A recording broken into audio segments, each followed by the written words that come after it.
पन्ना जिले में इस कदर का व्यापक भ्रष्टाचार है कि 2 साल के ऊपर हो गए हैं, लेकिन धान मिलरों को धान का पैसा नहीं मिला है और उनके भुगतानों के बिल में पूर्व नॉन प्रभारी अधिकारी रिंकी साहू ने कमीशन के चलते उनको बिल तक पास नहीं किए हैं।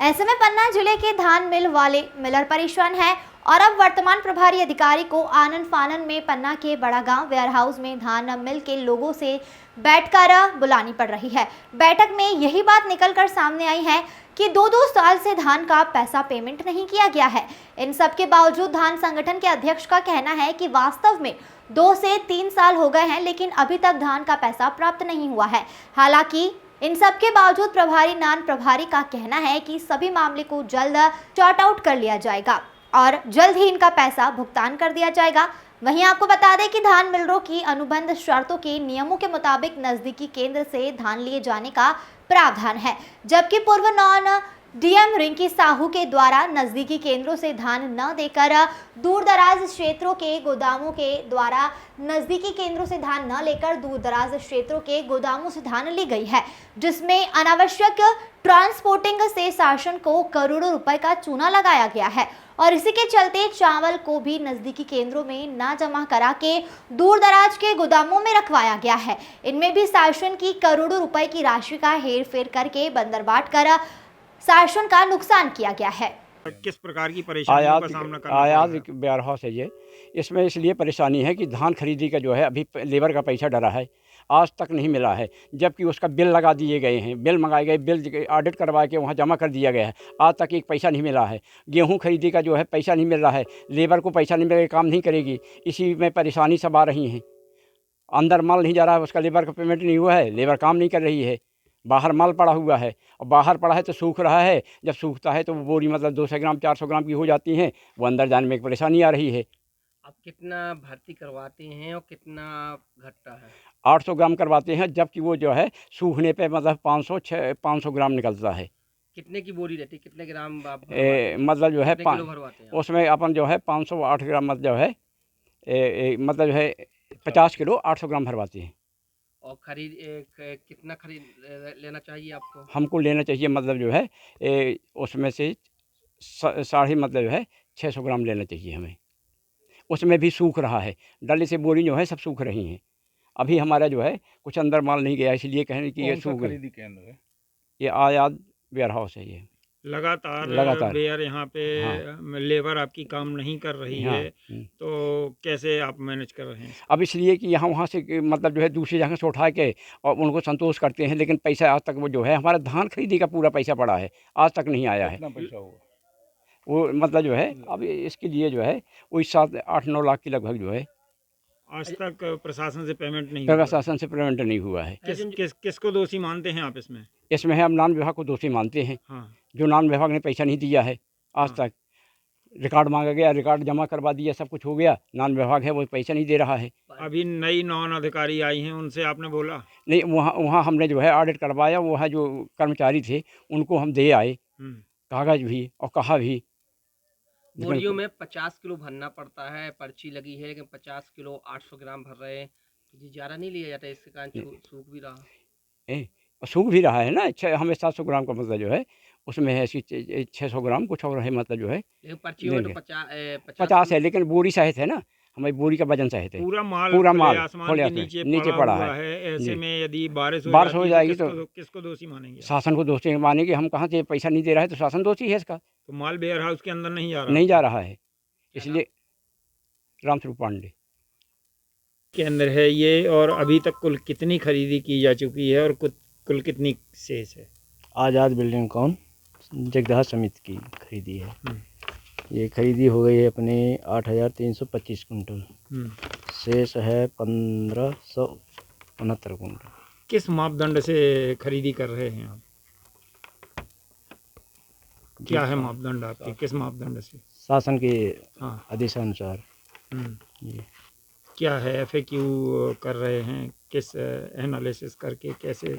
FAQ सर्वे के उससे जांच से खरीदी हो रही है। तो कौन कर रहा है? आप सर्वेयर हैं? सर्वेयर हम हैं। हाँ, तो किस मापदंड से कर रहे हैं आप? मापदंड क्या है आपका? मापदंड अपना है 10% 12% से ऊपर नहीं जाना चाहिए, हाँ, नमी का वो है। एनालिसिस की है आपने? जी किस प्रकार से करते हैं, करके दिखाएंगे एनालिसिस? सर, वो अपने पास वो नहीं था, वो अंदर चले गए हैं, हाँ, सर्वेयर वाली वो तो एनालिसिस तो आप लोग करते हैं, नहीं, वो अंदर वाली सर्वेयर हैं गोदाम सर्वे? जी, वो करते हैं। आप लोग नहीं करते? हम लोग उन्हीं को दे देते हैं तो वो कर देते हैं तो मतलब आपको कुछ नहीं आता खिलाना? जी, उनके पास थाली वो है सब, वो हाँ। कर देते हैं अच्छा, वही करते हैं। जी। आप सिर्फ यहाँ पे खरीदी केंद्र प्रभारी हैं केंद्र प्रभारी? जी।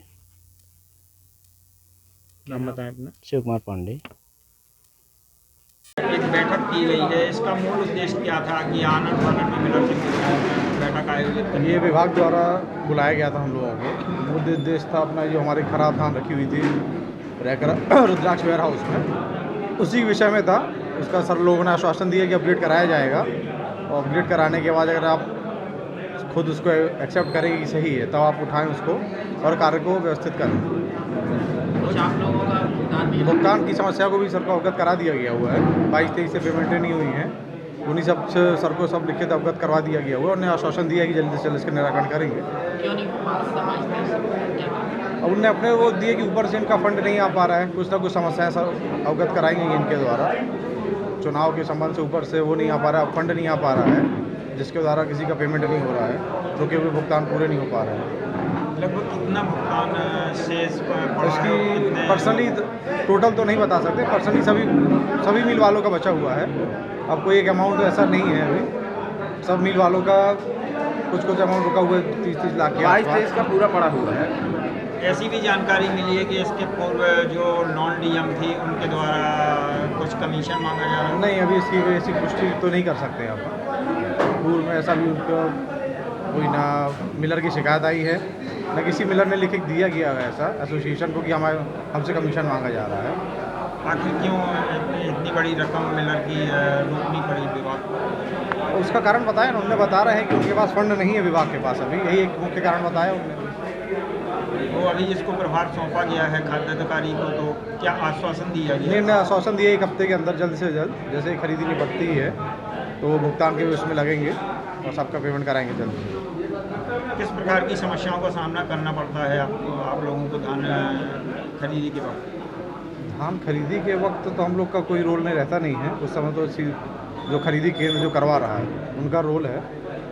जब हम लोग मिलिंग करते हैं सब समस्या है, ख़राब धान अगर जुड़ती है ज़िले में तो उसका समस्या भर जाना जो है मिल वालों को अपने घर ही से देना पड़ता है, अपने मिल से देना पड़ता है। अगर ख़राब धान रही है तो इसमें कैसे आप लोग वापस करते हैं? इसलिए वापस तो नहीं हो पाती है, उसको चलाना पड़ता है मजबूरन। अगर ख़राब धान आ रही है तो वो नुकसान ही है मिलर का, उसमें शासन से कोई छूट नहीं दी जाती है कि खराब धान को हम वापस ले रहे हैं। धन्यवाद। नाम बताएंगे? अंशुल तिवारी, अध्यक्ष पन्ना राइस मिल एसोसिएशन। ये मिलर संघ की आखिर क्या कारण था, किन कारणों के चलते आकस्मिक बैठक लेना जरूरी हो? एक रूटीन प्रक्रिया है कि जो हम शासन जो भी समर्थन मूल्य में धान खरीदी करते हैं उसका हमारे मिलर्स बंधुओं के माध्यम से CMR करा के और उसको हमारे सरकारी गोदाम में या जो भी हमारे शासकीय मद के गोदाम में उसको भंडारण करते हैं ताकि PDS और अन्य शासकीय योजनाओं में हम उसको प्रदाय कर सकें। उसी के परिप्रेक्ष्य में आज RM साहब सागर से पधारे हुए थे और सारे मिलर्स बंधुओं को, क्योंकि अभी कुछ करीब 25,000 कुंटल हमारी मिलिंग होना शेष है, तो उसी के परिप्रेक्ष्य में आज एक बैठक ली थी। कुछ इन लोगों के पूर्व भुगतान बचे हुए थे, कुछ तकनीकी समस्याएं थी, कुछ के देयक प्रस्तुत नहीं थे, तो वो सभी जानकारी को संकलित करने के लिए सारे मिलर्स बंधुओं को हमने बुलाया था और इस बैठक में वो सारी समस्याओं मिलर्स ने रखी, शासन का जो पक्ष था वो हमने रखा और सारी समस्याओं को निराकरण करने का इस बैठक के माध्यम से हमने प्रयास किया। मिलरों का पैसा भी भुगतान के संबंध में ही हमने बैठक रखी थी, जैसे मैंने पूर्व में बताया। कुछ देयक जो प्रस्तुत होनी चाहिए, कुछ जो गाइडलाइन है कॉरपोरेशन की और जो इनके देयक प्रस्तुत करने में कहीं ना कहीं कुछ तकनीकी खामियां रह गई होंगी, तो उन्हीं को हम दुरुस्त करा के और इसको समय सीमा में इनका जो भी लंबित भुगतान है उसको नियमानुसार हम समय सीमा में भुगतान करेंगे। उसी के परिप्रेक्ष्य में हमने ये बैठक रखी थी। नॉन प्रभारी का आपको प्रभार दिया गया है, ऐसे में किस प्रकार से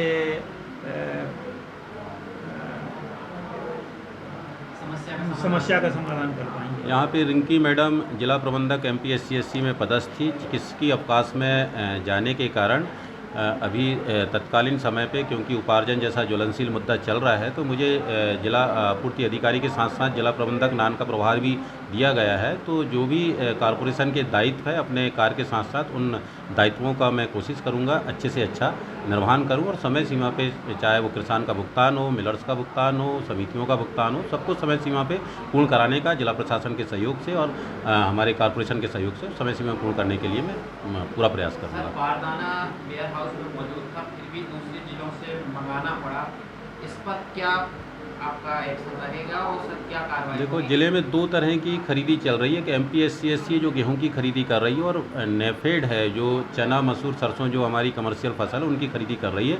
तो गेहूं खरीदी के संबंध में किसी भी प्रकार के अन्य ज़िलों से हमें बारदाना नहीं मंगाए गए हैं। हमारे ज़िले में जो बारदाने थे उन्हीं बारदानों को एक क्रम दिया गया था कि जो पुराने बारदाने उसको सर्वप्रथम, क्योंकि 2-3 वित्तीय वर्ष के हमारे पास बारदाने थे, तो जो पुराने बारदाने को उनको पहले हमें प्रदाय करना था, उसके बाद उसके दूसरे वित्तीय वर्ष का, तो उसी क्रम से गया गया। जो आप अन्य ज़िलों की बात करें तो MPSCSC में तो अन्य ज़िलों से हमने बारदाने की आवश्यकता नहीं हुई।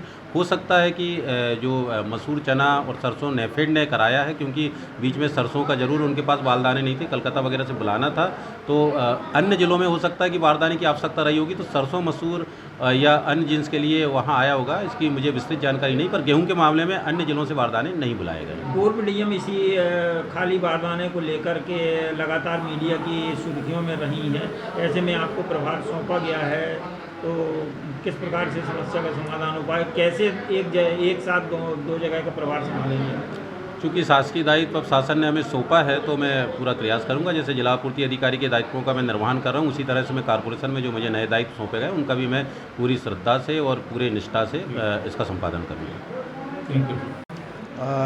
कल शॉर्ट नोटिस पे ही मुझे DSO साहब ने यहाँ मीटिंग का बताया था, तो उसी के लिए यहाँ मिलर्स की कुछ समस्याएं थी, उन समस्याओं के संबंध में यहाँ चर्चा हुई है और सभी का समाधान कर दिया गया है।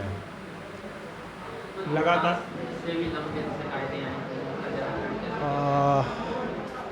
उन सभी शिकायतों का भी अभी जांच करेंगे, और जैसे कि एक रुद्राक्ष वेयर हाउस का कुछ मैटर था, तो वो भी हम जांच करेंगे और जो भी उसमें पाया जाएगा उसका प्रतिवेदन मुख्यालय को भेजा जाएगा। सर, पूर्व डीएम लगातार मीडिया की सुर्खियों में रही हैं बारदाने को लेकर के, जबकि बारदाना पास के खरीदी केंद्रों में उपलब्ध था, उसके बावजूद भी बाहर से परिवहन किया गया, आखिर क्या संज्ञान लेंगे?